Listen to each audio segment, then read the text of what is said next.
Late afternoon light spilled across a grocery store parking lot in Asheville when Caleb Reed knelt beside a stalled luxury sedan. His hands were black with grease, movements calm and practiced. The woman who stepped out of the car didn't belong there. Her suit was sharp, expensive, her impatience colder than the mountain air. When Caleb finally stood, wiping his hands, she froze. Her breath caught. "Cale," she whispered, not his name, a name from the past. Caleb's hand stopped, and in that moment, the past came back to collect its debt. The wind cut through the parking lot, scattering dry leaves across cracked asphalt. Caleb had been loading groceries into his aging pickup when he heard the engine sputter and die. Professional instinct kicked in before conscious thought. He grabbed his toolkit from the truck bed and approached. The sedan was a Mercedes S-Class, black, immaculate, except for the steam rising from under the hood. The driver's door opened with a soft click that spoke of German engineering and money. The woman who emerged moved with the kind of precision that came from boardrooms and power lunches. Dark hair pulled back, heels that cost more than Caleb's monthly rent. She didn't look at him immediately. She was already on her phone, voice clipped and professional. "I don't care about the traffic pattern, Gerald. Reschedule the Charlotte meeting. I'll be there." A pause. "No. Send the contracts to my personal email. I'll review them tonight." Caleb popped the hood. Coolant hose split, clean through. "Ma'am," he kept his voice neutral, service industry polite. "I can patch this. Get you to the nearest shop." She finally looked at him, and the world tilted. Caleb saw the exact moment recognition hit. Her phone slipped an inch in her grip, her mouth opened slightly, color drained from her face like water from a broken dam. The nickname punched through years like it was yesterday, like it was still real, like he was still that person. Caleb's jaw tightened. He looked back at the engine, hands moving automatically, even as his mind reeled. "Name's Caleb," he said quietly. "Caleb Reed. You want this fixed or not?" But she was stepping closer now, heels clicking on asphalt. He could smell her perfume, expensive, unfamiliar. Everything about her was unfamiliar except the eyes. Those hadn't changed. Caleb kept working, hands steady, mind racing. "Don't know what you're talking about." His voice was flat, deliberately empty. "You want this fixed, or should I call a tow truck?" "Cale, it's me, Sophia." He didn't look up, couldn't. If he looked at her face, really looked, the wall he'd spent years building might crack. "Lady, I've got a daughter waiting at home. Groceries in my truck that need refrigerating, so either you want your car patched or you don't." He pulled out the duct tape, began wrapping the split hose, temporary fix, good enough to get her out of his parking lot, out of his life, back to whatever penthouse she'd descended from. Sophia's breath came faster. She crouched beside him, and Caleb could feel her presence like heat from a fire. "Your voice, the way you move, the scar on your left hand." She was cataloging him like evidence. "Stop!" The word came out harder than he intended. Sophia flinched. Caleb stood, wiping his hands on a rag that hadn't been clean in weeks. $40 cash. My name is Caleb Reed. I'm a mechanic. I live in Asheville. I have a 7-year-old daughter named Zoe. That's all you need to know." He held out his hand, palm up, waiting. Sophia stared at him, really stared, like she was trying to find the boy she'd known underneath the man standing before her. The boy who'd been skinnier, who'd believed in things like forever and promises. "You ran track," she said quietly.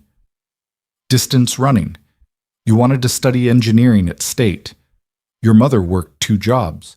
You called me Soph, even though I told you I hated it." Her voice cracked. "You disappeared the night before graduation.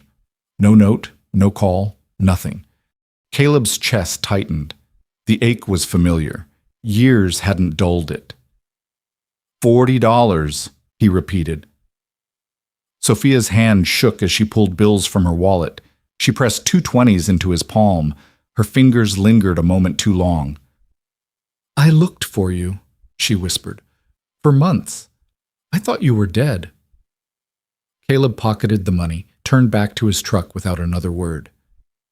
Don't call me that. He climbed into the pickup, started the engine. Through the rearview mirror, he watched Sophia standing alone in the parking lot, her silhouette sharp against the fading light. His hands were shaking now. He gripped the steering wheel until his knuckles went white. The groceries could wait. Sophia sat in her car before her hands stopped trembling enough to drive. She made it blocks before she had to pull over again. Cale was alive. Cale had a daughter. Cale had built a life that didn't include her. The rational part of her brain, the CEO part, was already analyzing, calculating. But underneath ran something older, raw grief she'd thought she'd buried, resurfacing like a body in a lake. She needed air. Sophia stepped out of the car, paced the sidewalk. Evening was settling over Asheville. Streetlights flickering on. She could see the Blue Ridge Mountains in the distance, dark shapes against a darkening sky. Something caught her eye. A wallet on the passenger seat, brown leather, worn, not hers. He must have set it down when he leaned in to check the radiator, forgotten in the shock of seeing her. Sophia's hand hovered over it. This was private, personal. She should return it immediately. She opened it. Driver's license, North Carolina. Caleb Michael Reed. Date of birth matched. The photo showed the same face that had stood before her, but without the walls. A small smile, real, behind the license. A laminated photo. Caleb and a little girl. She had dark curls in his eyes. She was laughing, missing a front tooth. He had her on his shoulders. They were at a park. Autumn leaves everywhere. The joy in the photo was so pure it hurt to look at. Sophia's vision blurred. He'd survived. He'd become a father. He'd found happiness. And she'd known none of it. The photo trembled in her hands. All those months of searching. All those calls to hospitals, police stations. Anyone who might know. The private investigator who'd found nothing. The guilt that had eaten at her for years. Because the last time they'd spoken, they'd argued about her father's upcoming business trip, about her going to Duke instead of state, about futures that felt both inevitable and impossible. She'd thought he'd left because of her. She'd thought he'd stopped loving her. But looking at his face in that parking lot, she'd seen something else entirely. Fear, not of her, of something deeper, darker. Sophia carefully placed the wallet back where she'd found it, started the engine. She knew where his garage was, had seen the business name on his shirt, Reed's Auto Repair. Tomorrow she'd return the wallet, and maybe, just maybe, she'd start to understand what happened the night Cale disappeared. Reed's Auto Repair occupied a converted warehouse on the industrial edge of town. The building was old brick, windows clouded with years of grease and dust. A hand-painted sign hung above the garage bay. Sophia parked her Mercedes across the street. The garage wouldn't open for another hour, but she saw a light through the office window. She crossed the street, gravel crunching under her heels. The office door was unlocked. Inside. Caleb sat at a scarred wooden desk, paperwork spread before him. He wore the same gray work shirt, sleeves rolled to his elbows, coffee steamed from a chipped mug. He looked up. Something flickered across his face. Not surprise, more like resignation. You forgot this. Sophia set the wallet on the desk between them. Caleb picked it up, checked the contents quickly. Thanks. Silence stretched. The office was small, functional. Calendars on the wall marked with appointments. A child's drawing taped to the filing cabinet. Stick figures labeled me and Dad. Tools organized with military precision on pegboards. This was his world now. Compact, controlled, safe. How old is she? Sophia asked quietly. Caleb's eyes went to the drawing. 7? Turns 8 soon? She's beautiful. Yeah. His voice softened microscopically. She is, her mother, not a topic I discuss. The walls went back up instantly. Sophia nodded. She stayed standing, knowing sitting would imply she was staying, and he'd ask her to leave faster if she presumed too much. "I need to explain," she began. "No, you don't. Caleb." He stood now, hands flat on the desk. "Look, I don't know what you think this is, but you got your wallet back. We're done." "Are we?" Sophia met his eyes. "Because you looked at me yesterday like I was a ghost, and I spent years thinking you were one." Caleb's jaw worked. He looked away, out the window where morning light was turning the mountains gold. Some things don't have explanations you can file in a report. "Try me." He laughed, but there was no humor in it. "You're a CEO now. I saw it in your car, your clothes, the way you talk. Your father finally got what he wanted." "Don't." Sophia's voice sharpened. "Don't assume you know anything about my life." "Right back at you." They stared at each other across the desk. Two strangers wearing the faces of people they used to know. Caleb sat back down, rubbed his face with both hands. "She asks about her mom sometimes," he said quietly. "Zoe, I tell her the truth, that her mom couldn't stay, that it's not her fault, that she's loved." He looked up. "That's all the past I got room for, Sophia. I can't carry yours too." Sophia felt something crack in her chest. "One question," she whispered. "Just one." Caleb waited. "Did I do something? The night before graduation? Did I say something that made you leave?" His eyes closed when they opened. "You didn't do anything wrong." It wasn't absolution, but it was something. Sophia nodded, turned to go, at the door. She paused. "I'm in town for business, if you change your mind about talking." She set a business card on the filing cabinet. "That's my direct line." Caleb didn't respond. Sophia walked out into the morning, the sound of the door closing behind her final as a period.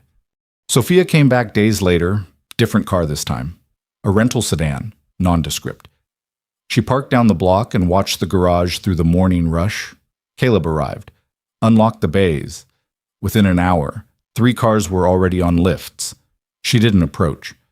Day after that, she brought coffee, left it at the office door before he arrived. No note. The cup was still there, untouched, cold. The day after that, it was gone. Sophia had built an empire by understanding leverage, by knowing when to push and when to wait. In boardrooms, she was relentless, precise. But this wasn't business. This was archaeology, carefully brushing away years of sediment to find what had been buried underneath. She didn't call, didn't text, didn't force conversations. She simply existed in his periphery on another day. She was reading contracts in her rental car when someone tapped on the window.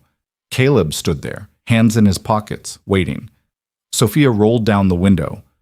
"You're making my customers nervous," he said. "I'm parked legally." "Still..." Sophia closed her laptop. "You want me to leave?" Caleb was quiet for a long moment. Behind him, she could see into the garage bay. A young guy was working on a transmission. Music played from a radio, country station.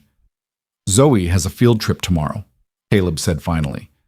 "Mountain Nature Center, parent volunteers. I already took off work, but they could use another set of hands." He wasn't looking at her. "If you're not busy." Sophia's breath caught. "What time?" "Pickup is at school, West Elementary." "I'll be there." Caleb nodded, started to walk away. "Caleb..." She caught herself. "Why?" He turned back. The morning sun lit his face, showed the lines that hadn't been there before, the gray starting at his temples, the weight of years lived without her. "Because you're not leaving anyway," he said quietly, "and I'm tired of pretending I don't see you." Zoe Reed was pure energy compressed into a 7-year-old body. She bounded up to Sophia at the school entrance, missing tooth smile, enormous backpack nearly as big as she was. "Are you Miss Sophia? Dad said you were helping today." She grabbed Sophia's hand without hesitation. "I'm Zoe. I'm going to find salamanders. Do you like salamanders? I have a book about them. They can breathe through their skin." Sophia looked at Caleb over Zoe's head. He shrugged, half smiling. She doesn't stop, he said. I can see that. The nature center was a drive into the mountains. Sophia rode in Caleb's truck. Zoe between them, narrating the entire landscape. Every tree had a story, every cloud a shape, every song on the radio prompted a memory. Caleb listened to all of it with infinite patience. Sophia watched him more than the scenery. This version of Caleb, was new, softer in some ways, harder in others. But the attention he gave his daughter was absolute, like she was the center of his universe, and everything else orbited around her. At the nature center, Zoe attached herself to Sophia immediately. Dad's good at bugs, but he doesn't like getting muddy. Do you like getting muddy? I haven't in a while. We're going to change that. No. Zoe grabbed her hand again, pulling her toward the creek where salamanders supposedly lived. Caleb followed at a distance, giving them space. But staying close enough to intervene if needed, Sophia knelt in the mud, helping Zoe lift rocks carefully, checking underneath for creatures. The other children shrieked and ran around them. Parent volunteers tried to maintain some semblance of order. Do you know my dad from before? Zoe asked suddenly, peering at Sophia with those sharp, familiar eyes. Sophia's hand stilled. A long time ago, yes. He doesn't have many old friends. The simplicity of it landed hard. Zoe shook her head. Just Uncle Landon from the garage, and Mrs. Chen next door. But she's old. Not old, but like grown-up old. She frowned at a particularly stubborn rock. Help me with this one. Together they lifted it. 3 salamanders scattered underneath. There! Zoe's squeal of delight was pure and perfect. Did you see? Did you see? I saw. Zoe looked up at her, muddy and grinning. You're nice. I'm glad you're Dad's old friend. Something in Sophia's chest cracked wider. They found more salamanders before the teacher called everyone back for lunch. Zoe ran ahead to show Caleb a particularly impressive specimen she'd caught in a clear container. Sophia walked more slowly, aware of the mud on her slacks, the state of her usually perfect hair. Caleb glanced at her as she approached. You survived? Barely. His mouth twitched, almost a smile. During lunch, Zoe sat between them, still chattering. But there were moments of quiet too, moments where Sophia caught Caleb looking at her with something that wasn't quite anger anymore. Curiosity, maybe, or recognition of who she'd been trying to become in his absence. When Zoe ran off to play with classmates, Caleb and Sophia sat on a picnic bench, watching the children chase each other through fallen leaves. She's amazing, Sophia said quietly. Yeah, you've done something remarkable, raising her alone. Caleb's jaw tightened. Wasn't by choice.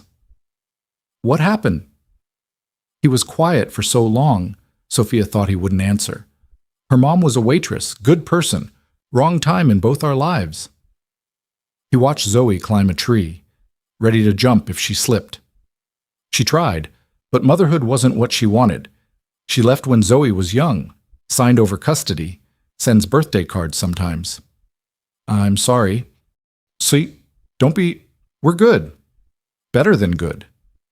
He finally looked at Sophia. She's everything, Soph. Everything I got left. That's real. The nickname slipped out so naturally, neither of them noticed at first. When Sophia did, her eyes filled, Caleb's face changed, like a door unlocking. There was no note, he said suddenly, urgently. That night, I didn't leave because of you. I need you to know that. Sophia's world narrowed to his face. Then why? But Zoe was running back, leaves in her hair, demanding they come see the hawk's nest another kid had spotted. The moment passed, but the door, once opened, didn't fully close again. Days later, Sophia sat in her hotel room, surrounded by documents. She'd started with a simple question. What happened to Caleb Reed the night before graduation? Public records showed an arrest, drunk driving, hit and run, property damage. Except Cale didn't drink, had never drunk, not once. The arrest report was sparse, no witnesses, no dash cam footage, just a statement from the responding officer and a damaged storefront on Main Street. But there were inconsistencies. The timeline was wrong. Hale had been arrested. But Sophia remembered calling him, trying to apologize for their argument. The call had gone to voicemail. She'd checked phone records. The call had connected for seconds. Someone had declined it. Sophia kept digging. Court records showed Cale had pleaded guilty, accepted a deal, community service, suspended sentence, but his scholarship to state had been revoked. The engineering program had sent a formal letter of dismissal. It had destroyed his future in one night, except Sophia found the damage assessment for the storefront. The photos didn't match the police report. Wrong angle of impact, wrong height. The damage suggested a larger vehicle, a truck maybe, not the small sedan Cale had driven. She made calls, pulled favors. By midnight, she had security footage from a bank across the street. The video was grainy but clear enough. A black pickup truck, swerving, hitting the storefront. Cale's sedan was visible in the background, parked legally. The driver who got out of the truck was tall, broad-shouldered. He made a phone call. Minutes later, a police cruiser arrived. No alcohol test administered at the scene, no field sobriety test, just Cale's car being towed and Cale himself being placed in handcuffs. Sophia watched the video more times, heart pounding. Then she called her father. Richard Hale answered on the first ring despite the late hour. Sophia, to what do I owe? Where were you the night of the incident? Silence. That's oddly specific. Answer the question. I don't recall why. Sophia's hand shook. Because that's the night Caleb Reed was arrested for a crime he didn't commit, and I just watched security footage showing it was a frame job. Her voice went cold. You knew him. You knew I was dating him. You hated it. The silence stretched longer this time. Sophia? Did you do it? Did you destroy his life because he wasn't good enough for me? That boy was trouble. He was young. He was a distraction. You had Duke waiting, a future. I protected you. Sophia's world tilted. You framed him. I made a problem disappear. Richard's voice was matter-of-fact, businesslike. He was going to hold you back, make you small. You needed to move forward, so you destroyed him. I protected my daughter. Sophia hung up. Then she called her lawyer. The next morning, Sophia walked into Hale Industries headquarters for the first time in a while. Her assistant looked up, startled. Miss Hale, we didn't expect you until... Clear my schedule and get me every file related to the company's legal actions from that period. All of them. That's hundreds of... All of them. Na, Starbone. It took hours to find what she needed. A payment, paid to a man named Douglas Reeves, former police officer, retired to Florida after the payment cleared. The memo line read, consultation fee. Sophia sat back in her leather chair, looking out over the Charlotte skyline. Her father had built this empire. She'd spent years learning from him, becoming him, and now she had to decide if she was willing to burn it all down for a truth years old. Her phone buzzed. Her father's name. She answered, Don't do anything rash. Richard said without preamble, Whatever you're thinking, stop. The company has operated on lies, corruption, manipulation, grows stronger every quarter, employs people, generates revenue that funds hospitals, schools, charitable foundations. One mistake from over a decade ago doesn't erase that. It wasn't a mistake. It was a choice. Sophia's voice was steel. You chose to destroy an innocent person for your convenience. I chose my daughter's future over nobody's dreams. You chose wrong. Sophia hung up again. By the end of the week, she'd handed over the evidence to the North Carolina Bar Association, filed a formal complaint, contacted the DA's office about the fraudulent arrest. The blowback was immediate. Board members called emergency meetings. Investors demanded explanations. The company's stock dipped. Her father threatened to remove her as CEO. Sophia stood in front of the board and laid out everything. The frame job, the payment, The cover-up. I'm rectifying this, she said quietly. With or without board approval, but I won't lead a company built on my father's crimes. If that costs me this position, so be it. The room erupted. When the chaos settled, her father stood. You're throwing away everything I built for a mechanic.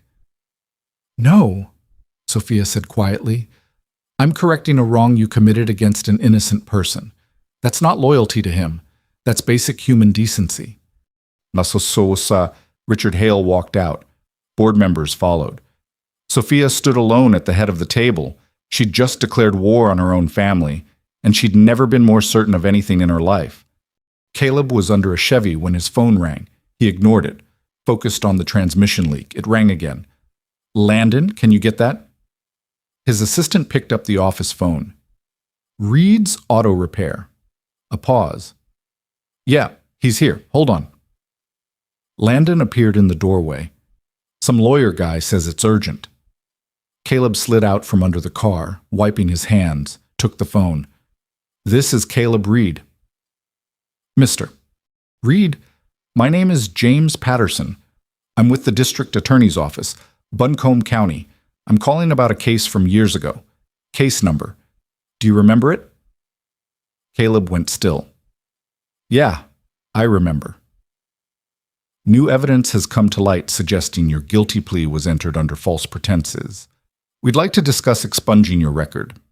The floor seemed to tilt. What evidence? Security footage, financial records, a sworn statement from Sophia Hale regarding her father's involvement in fabricating the charges against you. Caleb sat down heavily. Sophia did this? Yes, sir. She's been very thorough and very insistent that we pursue this immediately. A pause.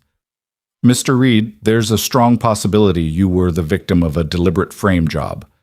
We'd like to make this right. Caleb couldn't speak. Mr. Reed? Yeah. When do you need me? They set a meeting for the following week. Caleb hung up, stared at the phone in his hand. Years of believing he'd made one catastrophic mistake, that his life had fallen apart because he'd been stupid, reckless, in the wrong place at the wrong time. Years of guilt, and it had been a lie. He looked up. Landon was watching him. Everything okay, boss? Caleb's throat was tight. No. Yeah. He walked outside. The afternoon sun was bright, painful. His hands were shaking. All this time, he pulled out his phone, found Sophia's number. She answered on the first ring. They called the DA. I know. Why? His voice cracked. Why would you do this? Because it was the truth. Sophia's voice was steady, strong. Because you deserve to know. Because I couldn't live with what my father did. You're going to lose everything. No. He could hear the smile in her voice. I'm losing the things that should never have been mine in the first place. Caleb closed his eyes. I thought it was my fault. All of it. It wasn't. It was never your fault. The words he'd needed to hear for years. You were always innocent, Cale. Always. Caleb's breath shuddered out. I'm sorry, Sophia whispered. I'm so sorry I didn't look harder, that I believed the reports, that I let you disappear. You were young, old enough to fight for you. You're fighting now. Silence, charged with everything they weren't saying. Can I see you? Sophia asked softly. I'm still in Asheville. I need to see you. Caleb looked at the mountains, at the garage that had been his whole world, at the life he'd built from wreckage. Yeah, he said. Yeah. Okay. They met at a park, not the grocery store parking lot, not the garage, somewhere neutral. New. Sophia arrived first, sat on a bench overlooking the river. Evening was settling in, golden hour lighting the water. Caleb appeared on the path, hands in his jacket pockets. He sat down beside her, not too close. They watched the water in silence. Zoe asks about you. Caleb said finally. Why you haven't come back? What did you tell her? That you're busy, important work. I have been busy. Sophia turned to look at him, dismantling my father's legacy, piece by piece. Sophia, I'm not looking for credit or sympathy. She cut him off gently. I needed you to know the truth, needed to fix what could be fixed, that's all. That's not all. She waited. You blew up your life for this, Caleb said quietly. For me? Why? Because you mattered. Matter. Sophia's voice was steady. Because I lost someone I loved, and I never understood why. And when I found out it was because my father played God, she shook her head. I couldn't let that stand. You could have. No, I really couldn't. The river flowed. Geese honked somewhere downstream. I'm not him anymore, Caleb said. The guy you knew, that version of me, he died that night in a jail cell. What's left is different. I know. I can't promise you anything. Can't pick up where we left off. Too much time. Too much change. I know that too. Caleb finally looked at her. Really looked. Sophia's smile was sad. But I'd like to know this version, if you'd let me. Because Zoe talks about you like you hung the moon. Because I saw you with her at the nature center and you were the most present human being I've ever witnessed. Because the guy I loved is still in there somewhere under all the armor. She paused. And because I owe it to both of us to see if there's something here worth rebuilding. Friendship. Caleb's tone was careful. For now, if that's all you have room for. Gets complicated. I can't let her go gets complicated. I can't let her go through that. I'm not going anywhere. You say that now, but your life is in Charlotte. The company might not exist, or it might. Either way, I'm making changes. Sophia met his eyes. I've spent years building someone else's dream. I'd like to figure out what mine looks like. And if it doesn't include a small town and a mechanic, then I'll be honest about it. But I think it might. Caleb studied her face, looking for cracks, lies, anything that would give him permission to rebuild the walls. He didn't find it. Okay, he said softly. We can try. No promises, Sophia agreed. They sat in silence as the sun set, watching the water, side by side, but not touching. It wasn't forgiveness yet. It wasn't love, but it was a beginning. Days later. Caleb closed the garage early. Sophia's car was parked out front when he emerged, not the Mercedes, the rental she'd kept. She got out when she saw him, uncertain. I brought dinner, thought maybe, if you weren't busy. Or, she held up a bag from the Thai place downtown. Caleb looked at her. This woman who'd blown up her life to save his. Zoe's at a sleepover. They went inside the garage, sat in the office, eating pad thai out of containers, talking about nothing important. The weather, the news, cars that came in that week. But underneath was everything else, all the years, all the pain, all the what-ifs. Sophia noticed the drawing on the filing cabinet. New one, stick figures. 3 of them this time. Dad, Zoe, and a third figure labeled Soph. She drew that yesterday, Caleb said, following her gaze. Sophia's eyes filled. I love it. Yeah, she thought you might. Silence settled again, but comfortable this time. Caleb set down his food, looked at her. I was scared, he said quietly. That night, when they arrested me, when everything fell apart, I was young and terrified, and I thought my whole life was over. It wasn't your fault. I know that now, but knowing it here, he tapped his head, and knowing it here, his chest, those are different things. What changed? Caleb's smile was small, genuine. You did. You came back. You fought. You gave me something I thought I'd lost. What? Proof that I wasn't the mistake. that I didn't deserve what happened. He reached across the desk, held out his hand. Sophia took it. "Thank you," Caleb whispered, "for not giving up, for finding the truth. Thank you for letting me try again." To appear, inside, two people who'd lost to appear. Inside, two people who'd lost each other took the first real steps toward finding each other again. "This time," Caleb said softly, echoing words from a lifetime ago, "don't disappear." Sophia squeezed his hand. "This time," she promised, "I won't." The garage door was open to the night air, the autumn wind carrying leaves and possibilities, and for the first time, Caleb Reed let himself believe in second chances.